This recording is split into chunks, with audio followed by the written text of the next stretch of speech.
Hello everybody, welcome back. Today as well we have got to another video. In this video I'll show you how you can simply go ahead and delete your Disney Plus account. But before that, please do make sure to like our video, subscribe our channel, and yes, without any further delay, simply gonna go ahead step into our video.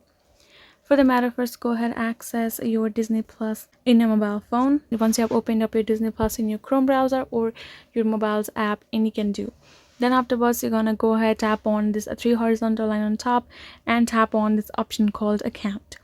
Once you have tapped on the account, then you're gonna go ahead, and the other thing that you have to make sure is you're gonna go ahead first cancel your Disney Plus. For that purpose, you're gonna go ahead tap on this Disney Plus monthly. Let's say if you have got any subscriptions for yourself, because even if you after you have done deleted your account, but if your subscription is active, then they will cut the amount from your account itself.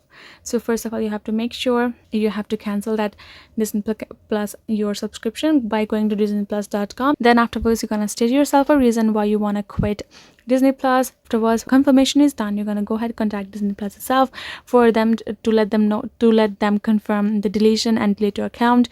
You're gonna go ahead live chat with them, or you can contact them Disney Plus support, and that way you will be able to delete your account officially. So that is the way you can do it. Hope this video was helpful to you all. Thank you so much for watching, and I'll see you guys in our next video.